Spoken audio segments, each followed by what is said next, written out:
mga parte din na maputik pero hindi siya ganoon kadulas. Ayun, madulas pala.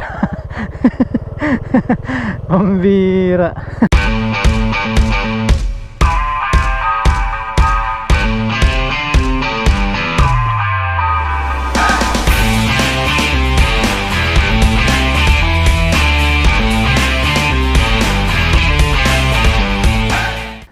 Good morning guys. Ang dumi ng ating motor.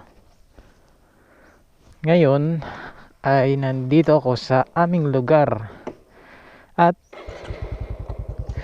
ngayon din ay pabalik na ako dun sa city.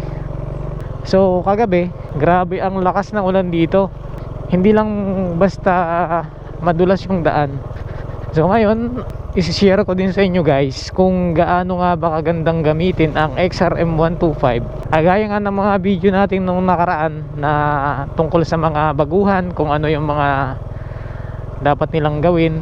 Yung mga ganitong lugar kasi na maputik, hindi kailangan na mabilis yung takbo mo dito. At ganito pang mga paahon, yung saktong takbo lang, lalo na kung ikaw lang naman mag-isa, nakapremera ka lang, tapos dahan-dahan lang yung paakyat mo.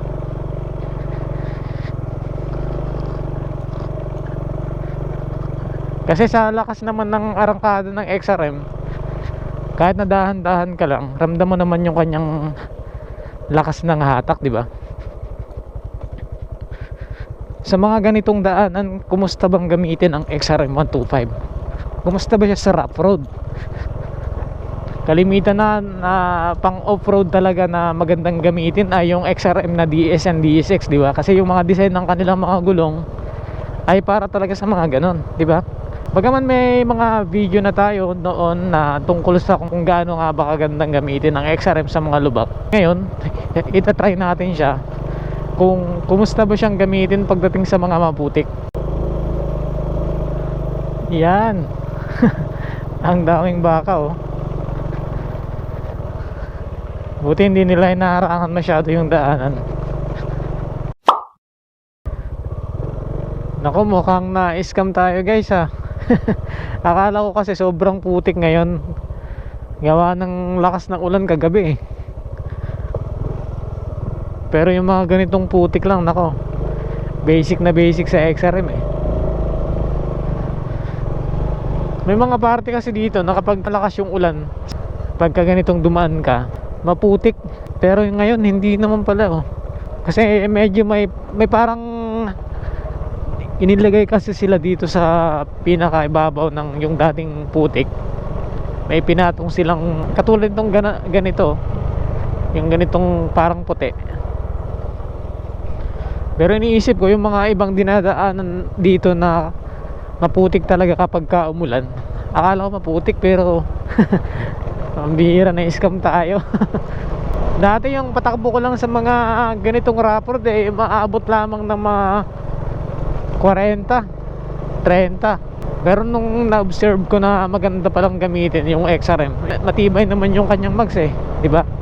Yun yung naalala ko kasi dati, kaya hindi ako nagpapatakbo ng mabilis sa mga ganitong rough road. Kasi yun nga, baka ma-damage yung mags. May mga putik rin naman na nadadaanan, pero hindi talaga as in super putik tulad mga ganito. Medyo madulas lang minsan kasi unang-una na yung gulong ko ay hindi katulad ng sa ibang style ng gulong na may mga spike. Yung design ng gulong ko ay pang sa city, wala siyang gaanong spike. Pero ayos naman gamitin sa mga ganito, yung ganitong mga rough road. Yun nga lang, kapag medyo may kunting basa or medyo may kahit na konting putik na madaanan mo at hindi masyadong nakasentro yung gulong mo, may mararamdaman ka talagang yung parang slide ng konti.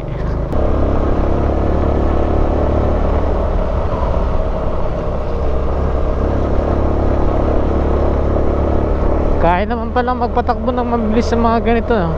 Hindi na kasi katulad ng dati guys, na yung daanan dito sa amin ay yung bang ang daming bato.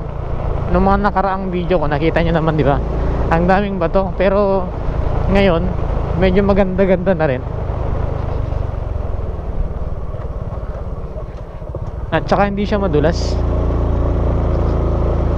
Siguro yung papunta doon sa may parte ng Tinigban, may mga putik talaga doon.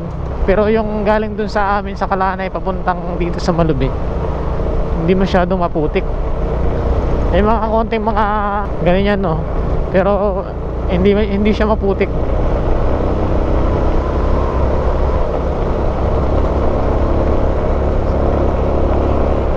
Nice. Kapag ka mabilis ka pala at ayun.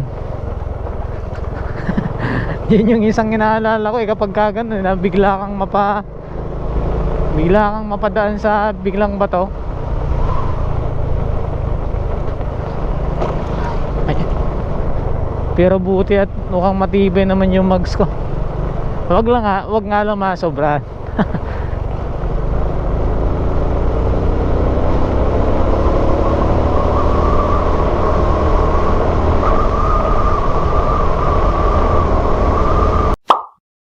Sa pinaka pangkalahatang performance talaga ng XRM, hindi ka talaga magsasabing mahina siya sa ganito.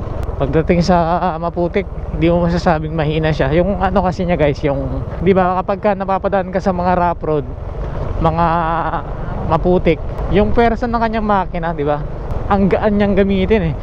Tapos kung may mga parte na yung bang kailangan mo talagang ibaba yung mga paa mo, ang dali lang eh, di ba? Tapos kung mga mabalahaw ka, kaya mong buhatin. Mga parte din na maputik pero hindi siya ganoon kadulas. Ayun, madulas pala. Mambira. Akala ko hindi madulas eh.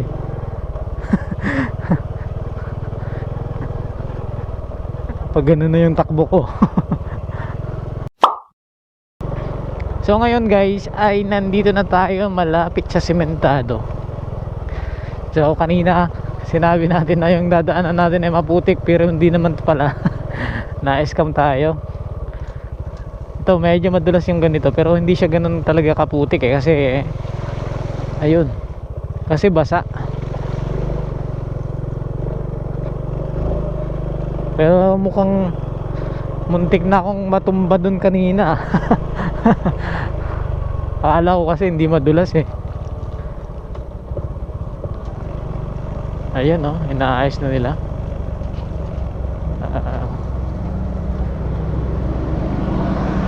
Ayos.